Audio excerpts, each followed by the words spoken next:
I punished my son for a cruel prank on an autistic girl, straining our relationship. Now, he lives with my ex-husband, who is suing me for child support. I, F48, have a son Jack, M19, and a daughter Alyssa, F18, and am married to Tom, M50. Tom is Alyssa's father, but Jack's father is my ex-husband Dan, M48. Dan and I had a pretty ugly custody fight and he lives in NY while we live in TX. Over the years Dan has unsuccessfully tried to get Jack to move in with him.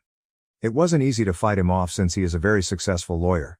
Jack is a pretty popular kid in school.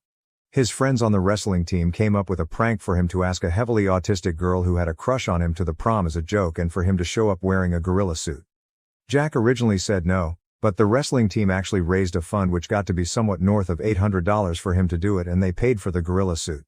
Jack agreed. If it matters, this is very out of character for him. After the prom, I was looking around on Instagram and saw pictures of him in the gorilla suit and was surprised that he didn't take his girlfriend Jess. After reading the comments, I learned what happened. To say I was furious doesn't even do it justice. I woke Jack up as soon as I saw it and screamed at him until my lungs give out. Then when Tom heard what was going on, he joined in. Tom and Jack have never gotten along. I can't prove it, but I suspect Jack's father Dan has a hand in that. Jack told Tom, "Fuck off, I'm talking to my mother." So we took away all of Jack's electronics, his phone, and we had paid for a car for his graduation present. Because of his prank and disrespect to Tom, we instead gave it to Alyssa. We also forced him to give us the $800 plus and we gave it to his date and made him write a letter of apology. He was also grounded for a month and we canceled his 18th birthday party. When Jack's birthday cake, there was a knock at the door. It was Dan and he had suitcases. Tom said, "What is this? The custody agreement says you don't get him on this birthday." Dan just looked past Tom and said, "Hey kid, I'm here for the jailbreak." He then pointed at a Mustang and said, "Hope you like Fords. You can practice driving your new car on a road trip back to NY. Let's take a detour to NOLA." The two of them were laughing, high-fiving and backslapping and they just ignored us as we tried to intervene. The only time Dan acknowledged me was to look me in the eye and say as cold as ice, "Checkmate." And for Jack to yell as they were driving off, "Fuck off, Tom." Since then, Jack has gone totally no contact with me. He talks a little bit to Alyssa and from the little he does tell her, he's doing well and Dan is giving him the royal treatment, bringing him to steakhouses, Yankees games and just giving him outright cash. It has been almost a year and I'm going crazy thinking I've lost my son. So AITA. Edit. I see there is a little confusion here about whether Alyssa is my bio daughter or stepdaughter. She is my stepdaughter. We really have a mother-daughter relationship to the point where it doesn't even occur to me to call her my step. At the risk of understatement, Jack never warmed to Tom the same way. Note from me. Edit. People have pointed out I should have provided more context regarding OOP's comment section. I didn't originally think this was necessary, but it's clearly been told to me that was wrong. I can't remake this thread, but I can add what I feel are relevant comments. On thought process behind the punishment, he never really got into that much trouble and is largely a good kid. He'd sometimes get into fights but that all cleared up a few years ago. We'd usually just ground him and make him do extra chores and that was enough. But it didn't come up a whole lot. Recently, it was maybe grounding him for a weekend here or there for a badly blowing curfew, be home at 11 and he rolls in at 12:45. I can't say I had a fully formed plan on what the discipline would be for the prank alone since it all kind of happened at once, but to me at least, the big thing was the prank and telling Tom to fuck off definitely mattered but was small potatoes compared to that. But less so to Tom, for obvious reasons. On Dan, OOP's ex-husband, and his motivation. There is some truth here. I wasn't very kind to Dan when the marriage broke down and could have been more equitable with custody matters in the divorce which created a lot of bad blood from Dan's side. As much as I'd like to agree that I just have to wait for Dan to get sick of throwing money at Jack, I can't deny that Dan actually does pretty well by Jack and also that he likely isn't going to be running short on money anytime soon. I spent every day with Dan for so many years and know that man very well. He is an extremely calculating man. His exact thought process was that he saw the perfect opportunity to take his son back after years of feeling slighted through the divorce process and then hit with everything he had. It worked. Dan always plays the long game, just like I'm sure he's going to play the long game to keep things the way they are. More on Dan. As much as I'd like to demonize Dan, and there are a lot of things I can really say about him, he does truly love Jack and has really wanted custody for a long time. If it was simple gamesmanship, I think he wouldn't have been so brutal about it. He truly feels I stole his son. On the extent of the punishment and Jack's relationship with Tom, stepfather. The story with Tom was that my son just never respected him as any kind of authority figure.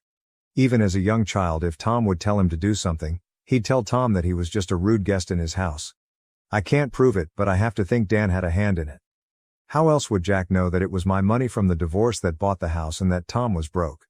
Also funny you mention about my son calling Dan with his side of the story. I have no idea how he did that. I had his phone locked away for 2 weeks when that happened. I suspect that his GF Jess somehow had a hand in it even though he was barred from seeing Jess. Part of the reason I think that is this arrangement works out so well for her. She is going to NYU for college and somehow Dan pulled some stunt to get Jack into Temple in Philly, so they take turns spending weekends with each other in either NY or Philly. Dan's Instagram post from last week was the three of them having dinner together at Peter Luger's. On money troubles and child support issues, I just feel so stupid. I know Dan. He has been waiting years for an opportunity like this and I handed him the perfect storm. I am not proud of it, but I did not treat Dan very well towards the end of the marriage. To be clear, I never cheated on him though. But he has hated me since then. Also, since he doesn't live with me anymore, child support is terminated. We divorced in New York where child support goes to 21. I don't know how I'm going to make next month's mortgage. Dan is a very high earner, so it was a big check. He can actually go after me now for child support and my lawyer tells me he has already filed the paperwork for that. More on child support. Tom is on disability. I knew I'd have a problem in 3 years when Jack aged out of child support, but I was hoping Tom would be back to work by then. Unfortunately, I am very familiar with the way child support works. You have a number for household income which gets negotiated after it gets to a certain point because the law says you stop counting dollar for dollar above a threshold. Then after that total is arrived, you split by relative income.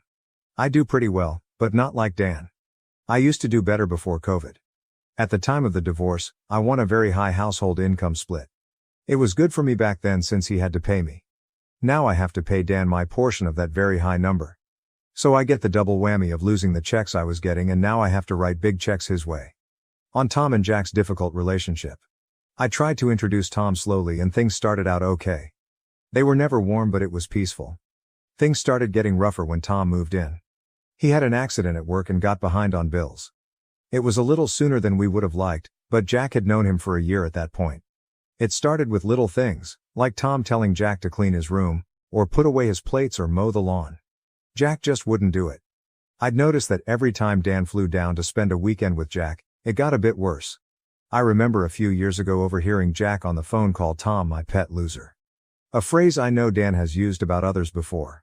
When Jack was 16 there was one time that Tom's back was hurting and he told Jack to warm him up with a plate of leftovers and Jack was playing a game and told him to get it himself. Tom unplugged his Xbox and then Jack said, "This fucking guy, he stays here for free, eats free food and now even thinks he has a butler. This isn't a fucking hotel, Tom, you can't afford one." Then another time when Tom told him to mow the lawn and Jack said, "Don't tell me to mow the lawn at my own house, you mow the lawn and make me a sandwich when you're done." Jack isn't like this with anyone else. He's usually very kind, quick-witted and gracious. The thing that freaks me out is that he is almost exactly like his father. If he likes you, he'll be as debonair and smooth as can be. But if he doesn't, he really doesn't. And he truly hates Tom. More on their relationship. The end of the marriage wasn't pretty. I have to take responsibility for that, and the divorce was very contentious. Following that, there was a lot of bad blood, but it definitely got worse once Tom entered the picture. Tom once made a Facebook joke about how he wishes they would bring back paddling in schools. To say Dan went nuts does not cover it. He literally got on a plane immediately from New York, busted into my house and started making all kinds of accusations and threats against Tom. Tom had to literally lock himself in the bathroom and escape out the window because we all thought Dan was going to do something crazy. Following that, I had to spend the next 2 years in litigation proving that Tom never has and never will lay a hand on Jack. Jack has also been rubbing it in Tom's face that has his father's permission to defend himself against Tom if he ever wants to get old-fashioned with him. Jack is a 6'2" wrestling champion and MMA hobbyist. Tom is a 50-year-old man with a bad back half his size and they are both keenly aware of it. If Tom ever laid a hand on Jack, I'd see to it that he'd be in jail. But I suspect his first stop from any such encounter would be the trauma ward. Yet more on their relationship. There is a little culture clash between Jack and Tom. Tom is an old-fashioned Texas man where he believes kids should do what they're told. Jack grew up in Manhattan. Believe me, Tom has way dialed things down from what he'd normally do, but he does believe that kids should listen to adults and help out around the house. He realizes that there is a lot of tension and that his usual approach isn't going to work, and I have even told him that if he tries it, I won't be able to maintain the marriage if he can't find a way to make a peaceable home with my son. After I told him that, he mostly just tried to step out of any kind of parental role, but sometimes, he'd still tell Jack to do something and Jack would react very badly. Jack acknowledging his wrongdoing, but still feeling the punishment was way too harsh. Thanks. He has blocked my number. Alyssa does still talk with him a bit since they had a cordial enough relationship. She even offered to give him the car back to make peace. He told her to keep it since he has a better car now and told her that he doesn't have any bad blood against her. For a while he was telling her that he'd never forgive me. He appreciates that he did wrong, but that I took it way too far by taking the car away and because I wouldn't let him see his GF for a month. The last time Alyssa brought it up, there was some movement on that. He said maybe sometime in the distant future, but not for years. So Alyssa is acting as a bit of a back channel. However, she's still so young and I don't like asking her to be in the middle of it, which must be hard because it really pains her how she sees Jack as a big brother and how bad Jack's relationship is with her father. OOP on apologies and potentially fixing this. I don't know if I agree with all of this, but for what it is worth, I have tried offering apologies. He has blocked my phone, but I sent him emails where I apologized for giving his car to Alyssa, for screaming at him, for trying to force a relationship with Tom on him and for taking the money. He has never responded. You do have a good suggestion though, apologizing to Dan. Dan hates me. To take some accountability, the reason for the divorce is I didn't treat Dan very well during the marriage. He resented the custody schedule. He thought the child support was far beyond what was needed to support Jack, and he made no bones about the fact he considered me to have stolen his money and his son. But with all that said, the worst he can do is hang up on me. Update: I was denied an official update, but a few of you cared enough about all of this to ask me for updates periodically, so here it is. On the advice of some of the posters, I reached out to Dan to see if he'd be willing to consider brokering peace between me and Jack. About a week later I got a response telling me to meet him and Jack at a cafe in Manhattan. He arranged a 6 a.m. flight and put me in a dodgy hotel in probably the most dangerous neighborhood in NYC. I arrived and saw Dan, Jack's GF Jess, and his friend from a past firm, Jonathan. I noticed Jess had an engagement ring on her finger. Jonathan said Jack has a claim against me for stealing the $840, and until that is resolved, I am not to contact him, but to only contact Jonathan. I told Jonathan that's the money his friends paid him for the prank and that I gave to the girl. Jonathan said he was aware of the circumstances, but nonetheless it wasn't my money and under the law it was a theft and Jack has a legal claim against me. I said I don't care if it was against the law, Jack had no right to that money and they could sue me if they wanted. Jack said, "You locked me up in my room like a prisoner for a month, took the car bought for me with Dad's child support money, took the money and berated me for hours on end. Unless you're going to give me the car, this is the only thing you can undo. You said you wished we could have handled it better, so here is your chance. Or was that just bullshit lip service?" I told him I was sorry, but I can't do it. Jonathan then gave me a cease and desist letter telling me to not contact Jack and to address all communication to Jonathan. Then Jack and Jess left and I asked Dan if he could talk for a minute. I asked him if he brought me there to humiliate me, and he said actually no, he didn't. He brought me so I could humiliate myself. He'd actually worked very hard to get Jack to the point where he'd be open to talking to me again if I were willing to back down just a little. But since he knew that if I had to choose between my indignation and my own son, that I'd choose my indignation every time, just like I did in our marriage. I asked him why he'd put us all through that. He said it was because a part of him wondered if I'd ever learn to pick love over anger. He bet his future that I wouldn't when he divorced me. So he had to see for himself how it actually turned out after all these years later. I asked him if Jack was just a pawn in his game. He said no, if I actually would have picked Jack he'd be with me now and there would have been nothing anyone could have done to stop it. But instead, my indignation over a stranger was more important to me than learning to move on with my own son. I asked him what about the girl. He then said, "I hope she'll be a wonderful daughter to you since you lost a son for her." I told her I don't know the girl. So then he said sounds like a bad trade, and left. Also, I'm apparently not invited to Jack's wedding. At this point I posted thanks for posting the update. I'm a little confused why you weren't willing to pay the money. These are some quotes from comments you said earlier. If you lose your only child, nothing else really matters. I didn't understand that before. Hopefully you never do. On if you would be willing to divorce Tom to get Jack back. If I had to, yes. Truthfully, that's kind of been falling apart anyway, and the only reason I haven't divorced him is because I don't want to lose Alyssa. I should never have touched the car. I should have just grounded him, Insisted on the apology and maybe also made him hand over the money. Losing a relationship with a child is a hell of a thing. It is like death. I hate what he did, but there is nothing worth losing a child over. I lost my son for that girl who I don't even know. Exact words were high road, low road, I don't care. Whatever wins. The irony is that now I'm sitting where he was, except worse. I'd do anything for him back. So after all that, you weren't willing to give Jack his $800 back. Where is the disconnect here? If you are really willing to do whatever it takes, then why weren't you willing to do this?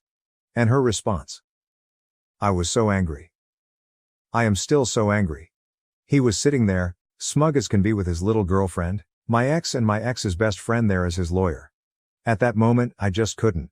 The whole thing was to humiliate me.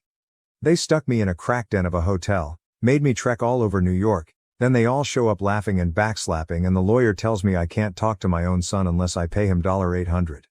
I just don't even know what to do anymore. Dan reversed the polarity on the child support, and I'm now a few months behind on the mortgage, and the hole gets deeper and deeper. I placed my house for sale on the market. I'm just at wit's end. Now to the next story, story 2. I lost points in an English class debate for stimming, which my teacher found distracting. As someone with ASD, this felt unfair. I'm gonna sound annoyed in this post because, well, I am so mad about this, mainly because of both the conversation after as well. We had a debate in my English class. Okay, great. I need better skills in public speaking. I'm fine that I lost points from bad speaking skills, but what I'm mad about is the fact that I lost points on stimming. I didn't even know that was something he could take off, but he did. And that just seems unfair. He said it was distracting and he couldn't focus on what I was saying because I kept rocking back and forth and slightly punching the podium, which made too loud of a sound, etc. I don't think this is fair, like at all. And maybe I'm overreacting. Maybe I'm upset over nothing. I talked to him today stating some things and stuff and getting clarity and asking for extra credit and stuff. He said that I need to present myself better, and I need to make eye contact, stop stimming, and just socially act my age. Which I think it is uncalled for. I'm diagnosed with ASD, I have an IEP for that, nothing academic related, this is an honors class. Anyways. Again, maybe I'm just making it a bigger deal than it is or being a crybaby. I've cried for the past 3 hours over the last 2 days on how much I hate myself, that I can't be normal. Is this fair? And what should I do? Comments from OP. I'm not technically failing the class now, but it definitely feels like failing. My grade went down from a 90 to a 79. I can't take dual enrollment without an 85 or higher. This is just honors English. 2. However, I've been telling both this teacher and another teacher about how I want to take the criminal justice dual class. I have everything to take the class except if I can't get this English grade up. Plus, I basically planned my whole life out, and the only time I can take the dual class is next semester if I want to take the APs I want in senior year. Which may be why I'm so butthurt over 4 points that I lost from stimming. 'Cause that makes a difference. Even if it's small, it was 50% public speaking / 50% actual research topics. He actually said my arguments were really good, I used good sources and I explained things well. But my public speaking part killed the grade. I lost points on poor presentation overall. So for example, poor eye contact, speaking clarity, repeating sentences, which I also am annoyed about because I repeated one because I was stumbling over my words. However, 4 points to an already poor grade is a lot. My teacher took off points for stimming. Update, posted on November 27, 2023. I posted a post about 10 days ago discussing how my English teacher took points off my presentation during a debate because of stimming. So I thought I should update you guys on what occurred after. For one, I discussed it with my teacher on my own. I wrote an extra credit proposal, which he granted. I ended up getting a 5-point extra credit assignment over Thanksgiving break. I had to tell a speech to my family about the importance of gratitude and what it means to me. Secondly, I talked to my dad and stepmom, which they both not the happiest. We ended up talking to him. While he won't change my grade for the major, he is giving me a chance to make up for minor grades. If I do some extra work, etc., 2 minor grades will become 100s. My teacher took points off my debate for stimming. Update to the update, posted on December 18, 2023. First and foremost, I brought my grade up from a 78 to a 90. I know that grades aren't everything, but honestly I can't be more excited about this. I also got a 100 on my state EOC, which I know probably had a huge curve, but still. I was extremely nervous about it. Secondly, we ended up adding stimming onto my IEP. The person who does my IEP was annoyed that we even had to specify it since she thought it was common sense. Lastly, the teacher got to talk about the importance of inclusion in his classroom and also to better understand some neurodiversity disorders in better detail. That yours truly helped write, since mental disorders and psychology is one of my special interests. Anyways, that's about everything that has happened. My last day of school was Friday, meaning I am officially done with this teacher for the rest of my high school career, and I can happily say, I am very excited to not have to deal with him anymore. Edit, y'all. This was an English class, not a debate class. Specifically English 2 honors. Probably should have mentioned that. Thank you for watching. If you haven't subscribed yet, please do so and hit the notification bell to stay updated with more shocking real-life stories happening around you.